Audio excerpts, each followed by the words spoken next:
What's going on, guys? Welcome back to the Messy Media Podcast, a place where we talk about a smorgasbord of media talk.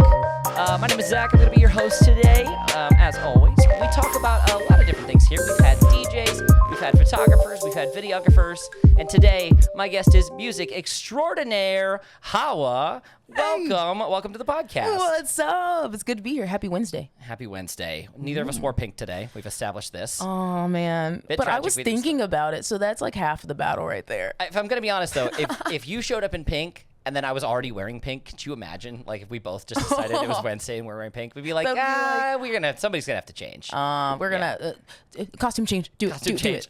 Well, welcome to the podcast. We were talking about having you on a while ago, and then we got you actually scheduled to get on the podcast, but a few things have changed between the last time we talked about having you just on a few. And then now. Just like not my entire life or anything, but just a few. Just a few things. We had a little warm-up session before this, and we got to talking a little deeper than we needed to for what wasn't recording on the podcast. So we're going to try to just recap everything we've talked about so far.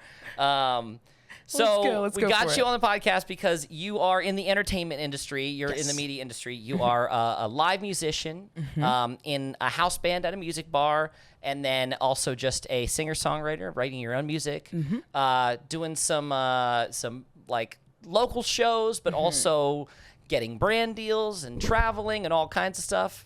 It's okay. Do that whatever I'm doing all these brand deals. Hey, brand deal, can you get me one of these things so I can learn how to use it? Yeah. So you can put that wherever you want. It's fine. Okay, so you're a live musician primarily, and then also just solely based on your vibes and aesthetic, you have scored yourself some brand deals with like non-music related companies too. Yeah, those are so surprising. I can't wait till we dig in. They're so surprising. Let's do this. So we were running through this in our warm-up session here, but let's talk about your live music journey. You started in music at what age? I started kind of late, and the more and more I'm thinking about it, and I've spoken about it recently, people are like, hey, you start whenever you start. But I started piano at 15. Yeah. Okay. At That's 15. So much fun. Because you started in the music industry. What's the first instrument you began with? So I started piano, which it really wasn't a piano. I came from a single mom household, and I have 3 other siblings.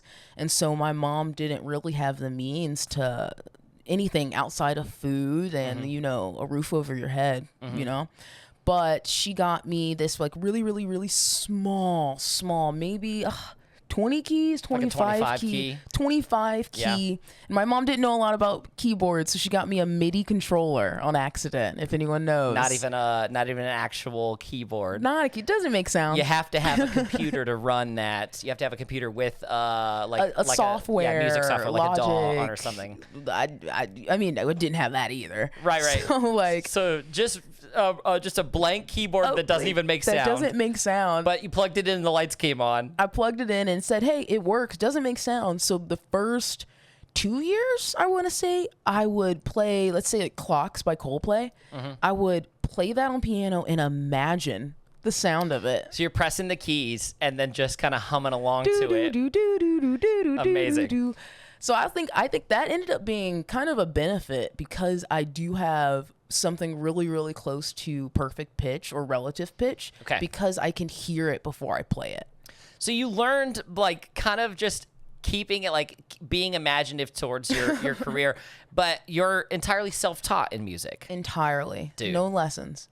Entirely self-taught, and then much like myself, YouTube Academy. Oh, heck yeah. Yeah. That was my best instructor. I'm a summa cum laude of YouTube Academy. Like, I've learned so many things. Do you have the paper diploma? Because I have the paper diploma. Really? Yeah, it's YouTube Academy. No, I need one of those. I need a plaque. I need like I want to be like a honorary graduate from like every program, YouTube.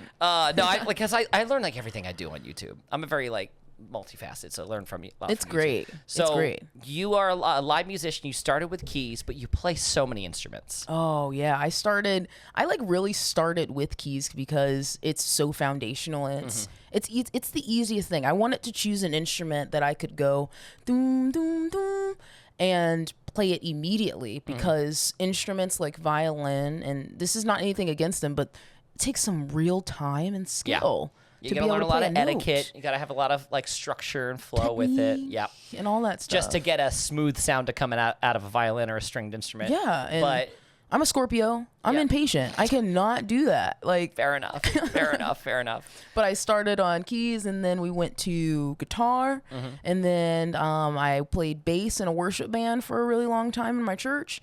And then just recently, maybe a year and a half ago, I started playing drums. I learned drums. Oh, wow. Okay. So this is like, some of this is relatively new for you. But being self-taught, learning online from like, you know, the greats of YouTube. You were talking about Jacob Collier, right? Oh, he revolutionized like theory for me. Jacob Collier, Chick Corea, Herbie Hancock, Stevie Wonder, Nina Simone. Oh, wow. Okay. Yeah. Just like hell yeah. these huge icons who I know did something right to be where they are. That's who I listen to. Do you feel like you've always had perfect pitch? Like you've always been able to kind of like audibly identify things? Or was that kind of a learned trait?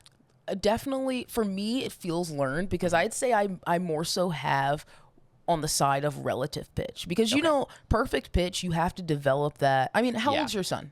He'll be 4 next week. He can probably develop perfect pitch, but once he ages up to like 7 or something, that's when the brain can't learn that anymore. Wow. I didn't know that. That's fascinating. You have to start them early. Okay. It's noted. like a memory type I know what thing. I'm doing next week. boom. We're going to start working on music. Sign him up. I'll teach him piano. I got him. Dude, honestly, yeah, that'd be great. So this is kind of like you learned music and then you started kind of growing in it. When did you first start like the process? Like, I want to write music. Like not just playing other people's music, but I really want to write music. Because that's a big moment for sure. I think it's weird because I always have these moments where I feel like I have photographic memory because I can remember the exact place, the exact guitar I was playing, the exact thing I was wearing when I was like, hey, I don't think anyone's going to remember me if I'm just playing other people's songs. Yeah. Like other people have already done that. That's already a thing. And there's tribute bands who have been around for a long time. Yeah. But when I die, I want someone to be able to say, hey, that's Hawa's song. Right. And that might have been around 17, 18, around like college when I was doing a lot of different cover gigs, you know. Okay, so you were doing cover gigs like 2-3 years into learning music.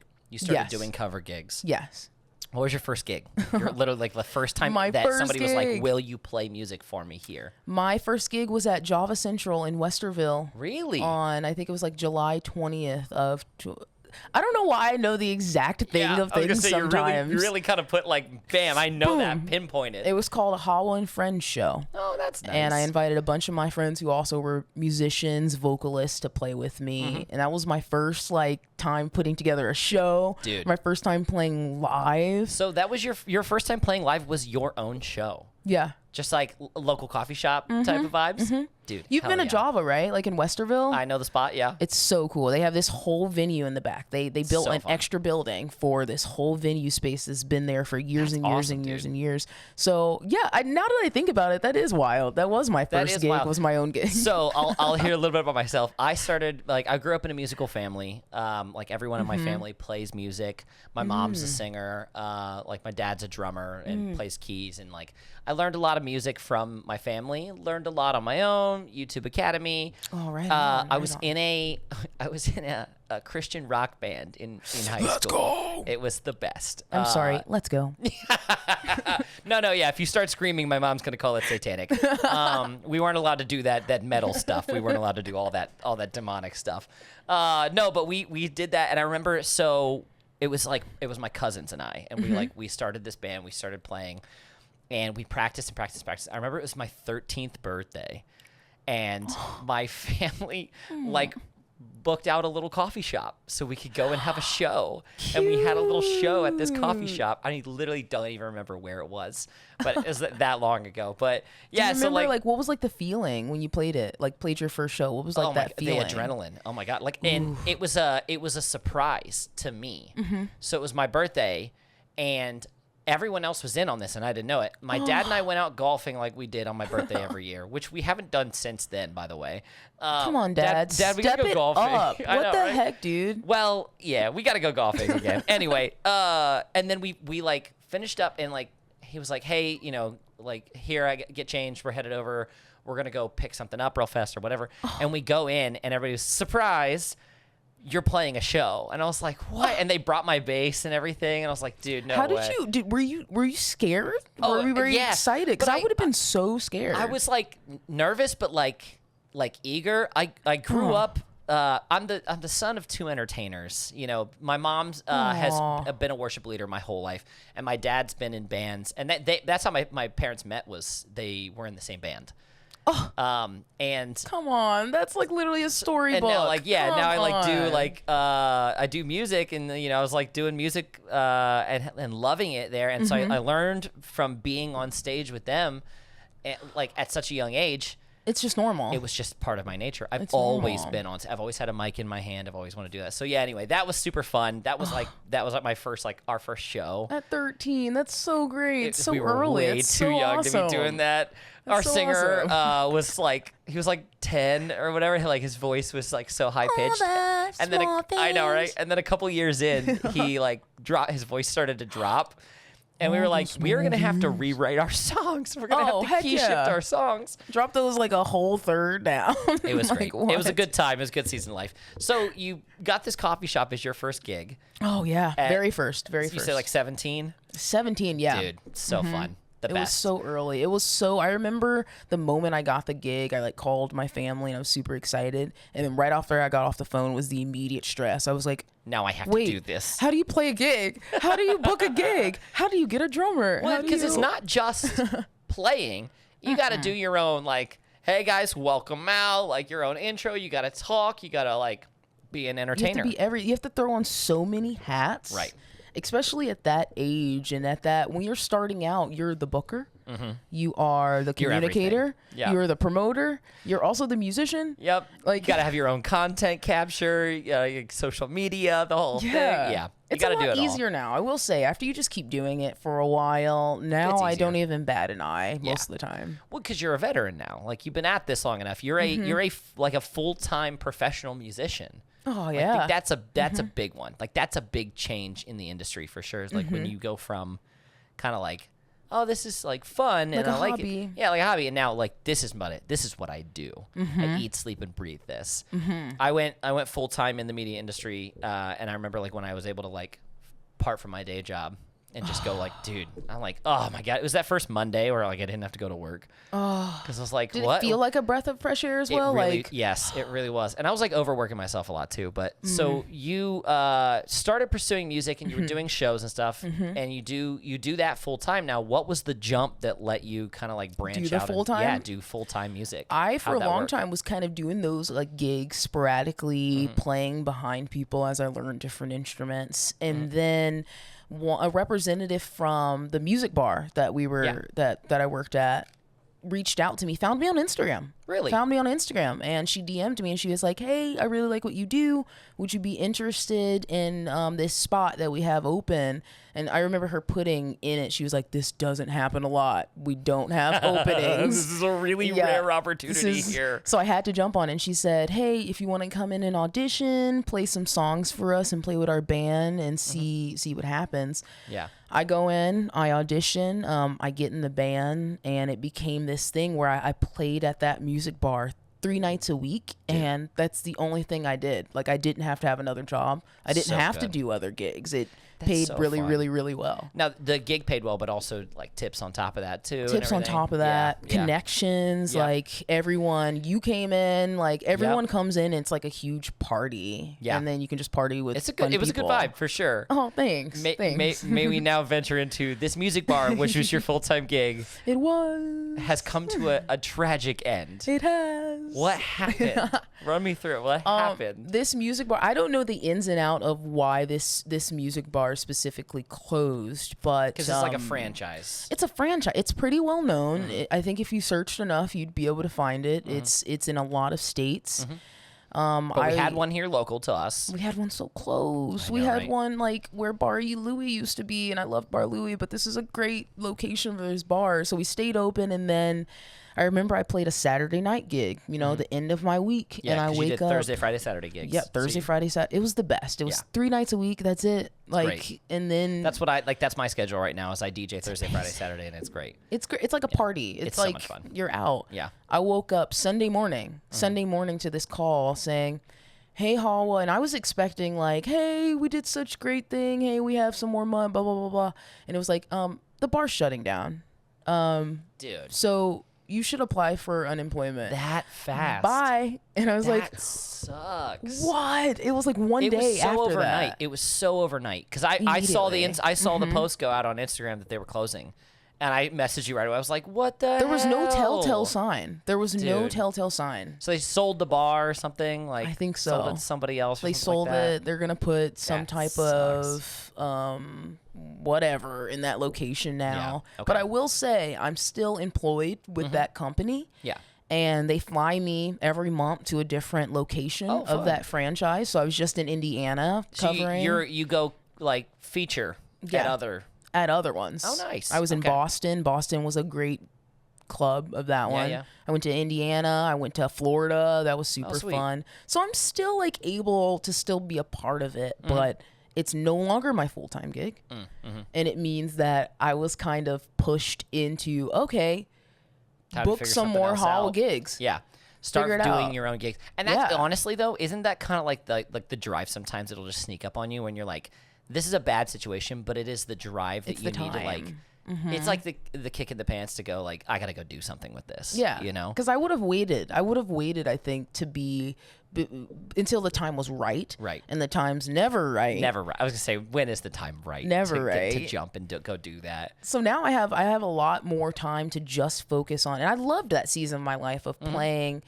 Did we dive into like how like how our type of set is structured? Like, Yeah. Oh no. So this was such a fun one because I know we didn't jump into that, but now let's do that. I was like, wait, did we? We did in our warm up session here, but so the band is structured that every member of the band plays basically every instrument on stage, right? That's what you have to get the job. You have to be proficient in bass, guitar, electric guitar, acoustic guitar, drums, and then being able to play piano, sing, and also take requests on the fly. Amazing. That's crazy. so much though. That's so much. So Crazy. every couple of songs, your whole like band stands Shifts. up, musical chairs, and then Isn't grabs that a new instrument. crazy? And you guys kind of know like what songs you're playing what on type of thing. Like Yeah. you know your sets ahead of time a little bit. Kinda, like Okay. a little bit. Or But you're getting requests live. So that's insane. And I did want to ask about this because this was on my mind. This was a question I had to ask you. So have you ever just gotten a request and you just straight up go, no, we don't know that one, and we're not even gonna try it? Rarely, because there's a couple ways you can go about it. Still like satisfying the people. Yeah. Say for instance, they want this super niche Queen song that no one knows. Right. Which often happens. I know that happens with Billy Joel, where it'll be like some They'll whip out some B-side old Billy Joel song. Yeah. I'm like, you want Vienna. Yeah. I know you want Vienna. I know you want Piano Man. Piano Man, something like that. Come on, yeah. the harmonica's already out. We got 8 of them.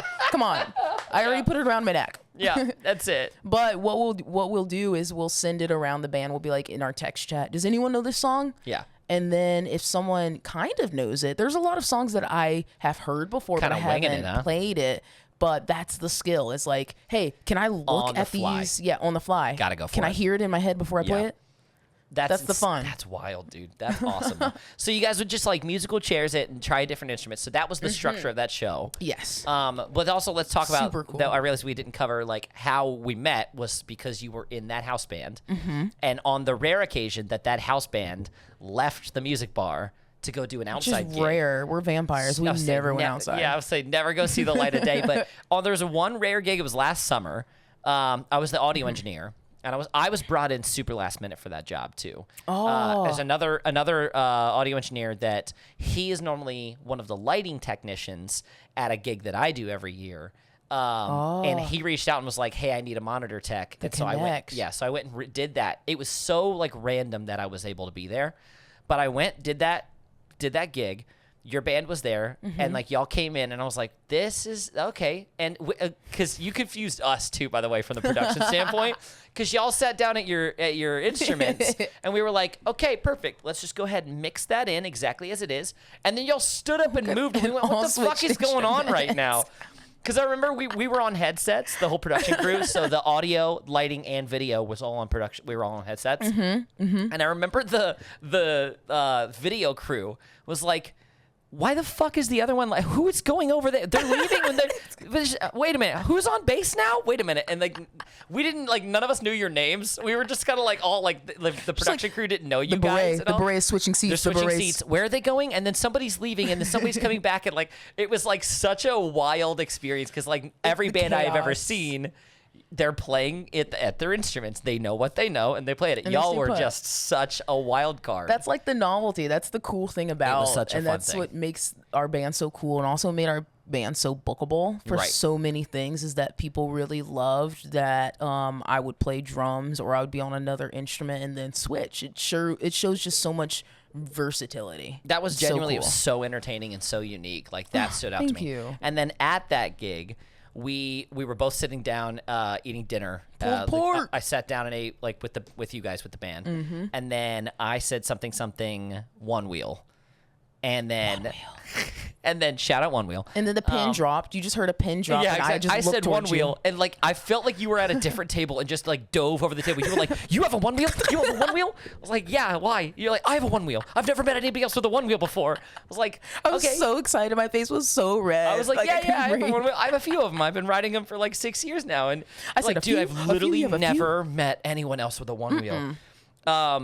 So we met, and then we talked about that, and then obviously I added like your whole band on Instagram after that because like you guys were phenomenal. We like, got connected so quickly after. dude, I mean, we I was bonded. like, you guys were so unique and so much fun.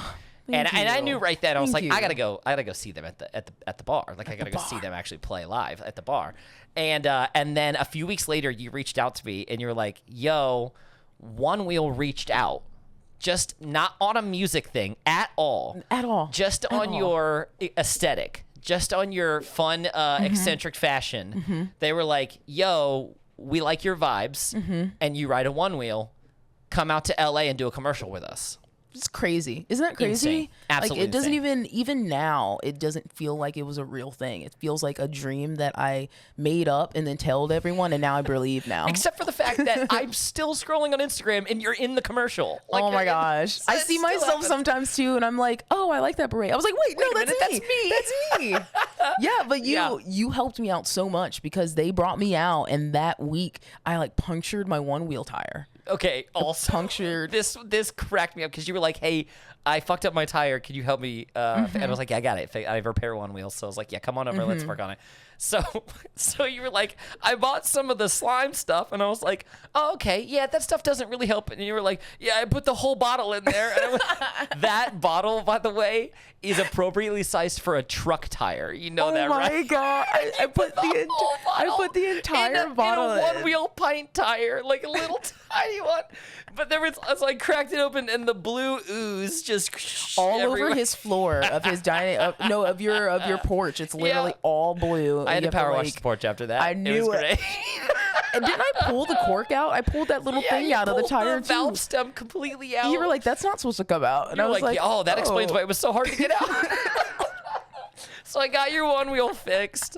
Then you flew out to LA, did their commercial, gosh. and obviously the commercial was for the brand new One Wheel coming out. Yes. So it's not like you were riding your pint anyway. That's the thing. I literally they never. gave you another I One Wheel didn't- to ride when you got there. Yeah, they actually they wanted me to ride the new One new Wheel, one, yeah. but versus my one. So then That it was the, like was that the S or something? the GTS One or Wheel something? Classic. Oh, the classic. The classic. That's right. Ah, The classic. So, So fun. do you see why they like invited me out? Because like my your style is aesthetic like fit classic and retro. And the weird thing about that is I followed One Wheel kind of more recently before that happened. Right. And then I added them in my story once. Yeah. Once. They're pretty good about that. If you tag them in their story, like a lot of times they'll repost it for like and share it. Like I've been crazy. working like following One Wheel and like DMing back and forth to them for a long time. I mean, since I've had a One Wheel, but Okay. but yeah, I mean like You got the, but they never reached out and had me come out for nothing. So no, but that was a lot of fun. That was so fun to see. Like, I was like, dude, that's so fucking dope. Dude, I know her. That's crazy. That's insane. Once they have that. like an Ed Sheeran type one wheel, yeah, you're gonna be there. You're gonna be there. Once they have like a Ron Weasley, you're gonna be there. No. Wait a minute. Are you saying I can only be there if they have a redheaded themed one wheel? That's what you just said. I'm just saying those people. And yeah. That's the aesthetic that I need to get the out red there. one wheel. Yeah, the Shaun White. Shaun White one wheel. There we go. If they did a Shaun White partnership, they'd probably. You're there. Yeah, I'm in. I'm sold. One wheel, reach out. We'll be here. Obviously, you know Hawa, right? Mm-hmm. Hi, Jack. Yeah. Hey, good to see you guys. You're more than welcome to hit us up and share this clip on the gram for sure. But we bonded mostly over one wheel first. Absolutely. Before music. Right. Yeah. Because I was like, we worked together with music and then like one wheel stuff. And dude, and honestly, I've been in the one wheel game for like 6+ years. So like for me, it was a lot of fun. Being like, oh, you're so new to this. Like, absolutely. So new. I'm the veteran one wheeler, and because I got thousands of miles on my board, like thousands. It's so much fun. I don't even think I have like 500 yet. You got to put some miles on, man. Really I need to go trail helmet. riding is what you got to do. Trail riding, you put a lot of miles on. Your calves get sore. The pads of your feet lock up. It's good stuff. We have to do a ride. Absolutely. A Columbus ride. I'm in. Come on. Say the word. I'm in for sure. So you got in the music industry. You started at this house band. Since then, the music bar has closed. So now you're out pushing to go do like your own shows. My own solo gigs. So you're out pushing to do your own shows, and now you're writing and putting music out. Yes. Gotcha. When's the last time you put like what would you last put out? Like, what was your last release? My last release was a song called Lovers. It was like a pop song. Sometime last year, I think late last year, I put out Lovers. Definitely listen to it. Such a banger. It's a bop, is it not? It really is. Boom, it's so boom, good. boom, boom, boom. So fun. That's the beat of it, guys. If you want to listen to it, that's the beat. Boom, boom, boom, boom. Absolutely. Are you working on new music right now? Yes. So, I am working. I just put together my band, a new band, a new different. I was saying, last we band. spoke, you wanted to kind of build out your own band to go with you, kind of like to be the Hawa band. The Hawa band. Yeah. How's that process going? It's a lot better. Think about like when I first started out, I was really obsessed with playing all of my instruments myself and building different loopers on stage and being able to basically being a one woman type of show. Yeah.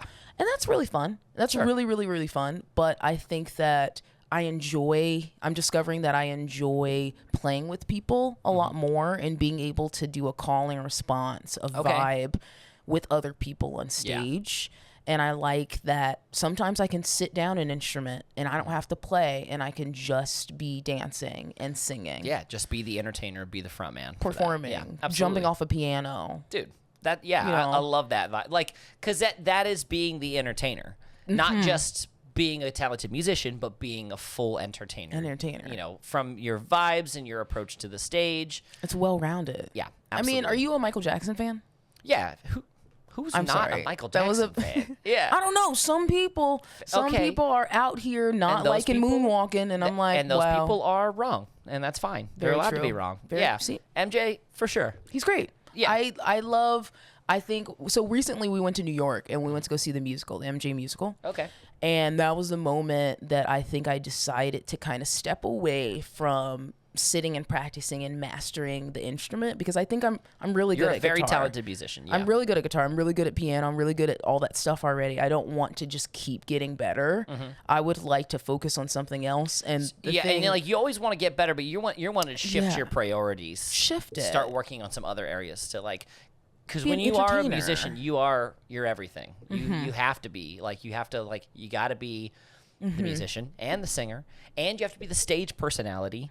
And a lot of times you're booking your own gigs, and a lot of times you're setting up your own equipment. How many berets can you put on? How many berets can you put on? Like I can't, except I can, but I just want to shift most of my stuff into entertaining and taking dance lessons sweet. and That's fun. Doing different stuff so that when I do get to that, I have this dream. I have this dream of doing Carnegie Hall. It's been my dream since I started playing piano. I've always wanted to play it. I want to be able to own the stage and not have to hold an instrument. One of the things that I did, like I've been in the entertainment industry for so long. I've been in stage presence classes, like just in classes for how to occupy the space, how to captivate people's attentions. I love with that. your body language, with your your movements, with your vocal cadence, everything. So I've done that. I've done MC classes. I've been in and also taught like MC workshops and stuff. So like, getting on and like talking to people and like how to engage and how to connect with people. That is such an art form on its own. And it is crucial for being out there and being a musician and being live and especially just like, because you're not booked with like an agency or a label though. No, just me and the beret. Just you. That's it. Just you and your beret. That's it. Out there, just you and your beret against the world. That's it. No, that's phenomenal because that, and honestly, we're in the day and age where that is much more acceptable to do. Yes, it's kind of like I always compare it to like 25 years ago.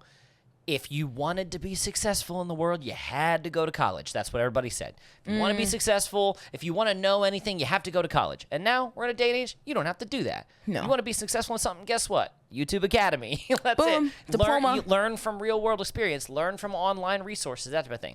Same thing with people in the music industry is people always used to say, like, you want to be successful, you got to sign with a label. You got to have a label. And the thing it's just is, that's not true anymore. it's not true anymore because you could right now as a musician, you could post a video tonight and then wake up tomorrow to 5 billion views on it or something Isn't that stupid, crazy, like but crazy you cool? you could go from in a month of content creation, you could go from a brand new artist to like a megastar, with millions of streams on Spotify type of thing, like overnight.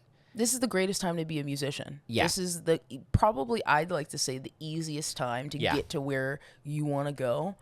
And I'd say like the work is still there. It's easier to do, but like, so it kind of makes it feel like it might be oversaturated, but damn it, you got to put the work into it. You really got to do go it. for You have to be consistent too. Yeah. You have to be super consistent and just know that while 25 years they did that type of work, we're doing it just in a different way. You have to be. I've just come across a lot of musicians that are sometimes jaded and they're like, hey, I'm not doing that. I'm not doing this like social media and stuff. I don't need to post on Instagram or TikTok. People will know it's my gig by word of mouth. And it's like, Yeah. okay, like I get you. I feel for you. I am right there with you. I empathize. But I want to be Kobe Bryant. Like I want to do everything I can possibly do to get to where, so that if it doesn't happen, I can at least say I tried everything that everyone tried.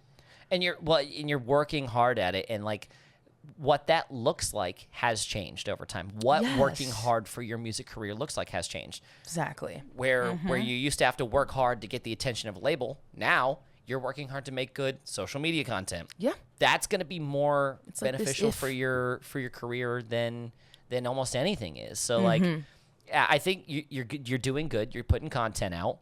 Like you've got your aesthetic on lock right now. Little brand. You've got your aesthetic. You got your brand. Like you feel like I feel like that's such a big part of you as an artist is your aesthetic and your brand and your vibes. I mean, obviously, if you're booking commercial gigs off of just vibes alone. Mean, did you know my vibes didn't used to be that way? In college, I really wanted to.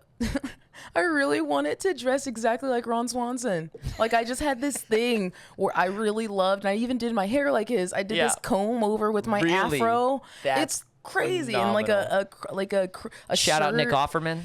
He's so great. Well, I love Nick Offerman though. I really do. So Ron Swanson was the inspiration for the aesthetic. For my aesthetic for a while, especially in college. Yeah. And then I started kind of doing a lot of music gigs out of town, and I went to LA for a gig.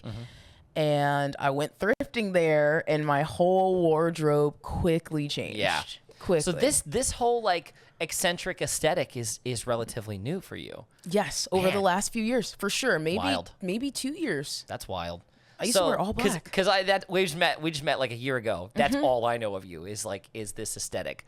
It's so new. Wild, dude. Wild. I love this though. I think that's a lot of fun because like it is. You get to like stand out. I'd fully say like what you how you present yourself with your outfits, The beret is definitely it's a Hawa staple for sure. Merci beaucoup. Merci. Do you speak French? I do. I went to school for French. Phenomenal. I went to school I had a minor in French and economics. Oh, hell yeah. Crazy. So the beret is justified then. Yeah. And my dad is fluent in French. So amazing. It's like and I love Celine Dion. Love her. That's it. That's all we needed. That's it. Yeah, so you wear a beret. Yeah, I like Celine Dion. That's it. No, I love that though. So yeah, that aesthetic is something that you built out, but it works for you. It is a part of your brand, and it is obviously getting you gigs, and it's making you stand out from the aesthetic point. Now, what are you doing like music-wise? Like what's the future of your music career look like? What's going forward? What are we doing? That is such a great question. I think my next step is to continue solidifying my band. So we have a drummer, we have a bassist, and we have me, and we're looking for our last piece, which I think we found. I'm not going to speak too soon, but this guy is really cool. He's going to be our keys player. Got a good lead. It's going to be so great. Sweet. Once we have those, the idea is that I can fully front and fully be a part of the entertaining and really entertaining the artist or the audience rather, and also the audience me. I entertain myself. Why not? Absolutely. Yeah, heck yeah, I dance.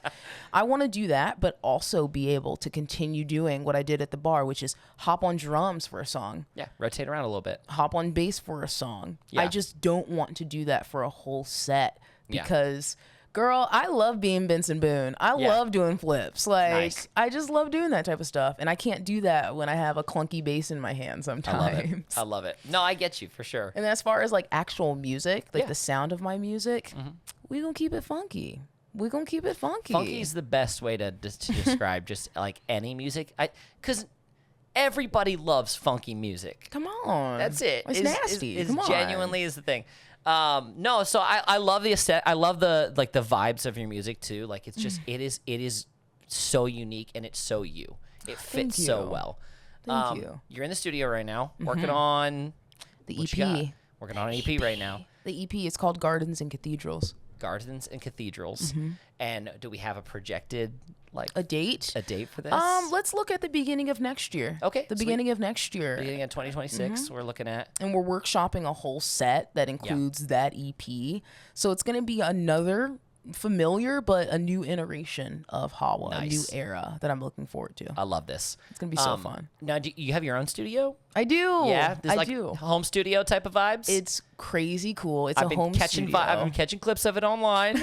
It looks so much fun. Isn't it? What I think we took at least 4 months to complete it, with the painting, with the routing of different things and putting things where it made sense for me as an instrumentalist and the whole vibe.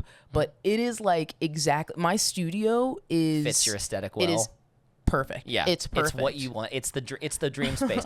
That was honestly so. This is my studio.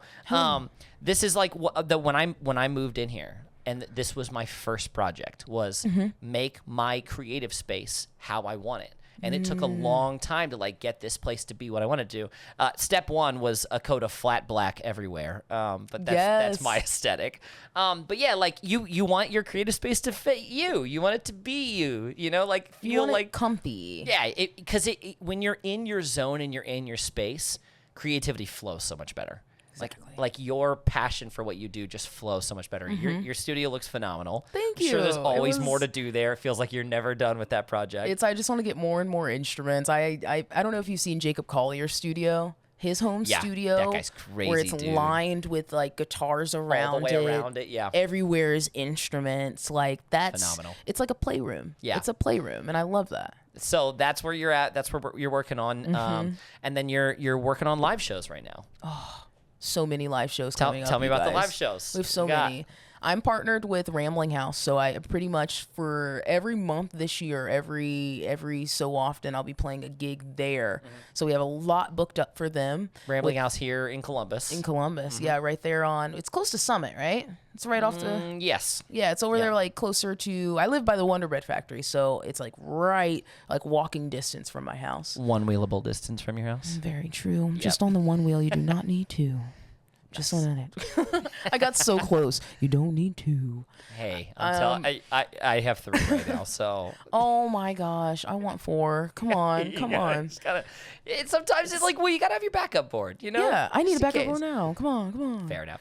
So I'm doing a lot of like gigs and then festivals. It's festival Nice. season. It is festival season, hardcore. All right, what are the festivals in town like that you're looking forward to? So I'm looking forward to. I grew up in Westerville, Westerville North alum. Go Warriors! I'm playing the Westerville Arts and Music Fest on July 12th. Nice. So that's going to be super fun in the morning, and then on July 4th, that's going to be this Saturday. July for the People is happening. That's on the 5th. On the 5th of July, But it's Saturday. July for the People. Like, that's the thing it's called. But it's on the 5th, everyone. Because we're heading into Independence Day weekend. So July for the People on July 5th At Rambling Rambling House. House. At Rambling House. So me and the band will be there.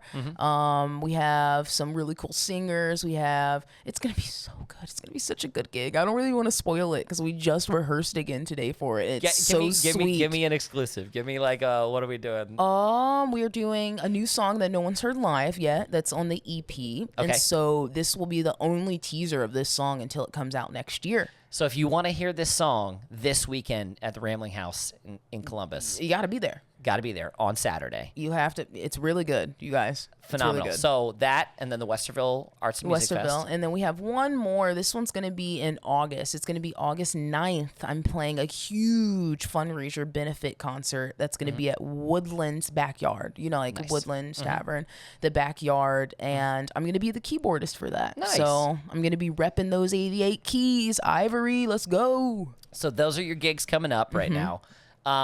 There's always more after that to do. Like you always got more gigs coming up. announced, yes. So if people want to find you online, how can we get connected with you? Like viewers watching, how can they come find you? You guys, come find me online. Come over to the French side. I know you want to. French side. Celine Dion.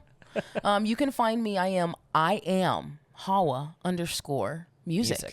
I am Hawa Music. And I've got the lower third down there too. So Oh, heck yeah, dude. Got to put the lower third. Thank you. So if you want to check out Hawa online, I am Hawa _music That's me. on Instagram, TikTok, all the things, all the places. All the places. Sweet. And then is that how do we find you on Spotify on or music? what? Like, yeah, I'm also just Hawa Hawa. HAWA. I have like Amazing. the coolest natural ethnic name that I can just use for my stage name too. 'Cause Yeah, I it's was cool gonna enough. say your name just works for your stage name, which is Hawa. great. Yeah. Hawa. Yeah, no one cares about Zach. No one's coming to see just Zach. Well, you have to do the ZAC, and everyone will love that. Oh, you know, Efron's got that on lock. I can't. Oh, yeah, you're right. Yeah, that guy's got it already. Efron's got it. So, Hawa, thank you so much for coming on the podcast. I appreciate you Absolutely. hanging out with us. Like, so obviously, we want to have you back. Like, I'd love to have you back another time. Just come talk about the next future of music. I Absolutely. genuinely, like, what do we think about doing, like, an album release? Like, come on before the album releases, talk about it. You get the first exclusive. Why That'd be not? great. You That'd got be a lot it. of fun. Heck That yeah. or just like an album listening party. Like we have have a podcast episodes and album listening. And we listen to it and like talk. That would be That'd be amazing. so much fun. That'd be so such we're talking a vibe. early 2026. Yep. Cool. Well, let's not let that be the next time you're on the podcast. We got to have you on here again Oh, sometime. before then. Yeah, Well, absolutely. thanks so much for coming on here tonight. Thank you. We're gonna start to conclude the podcast here on YouTube.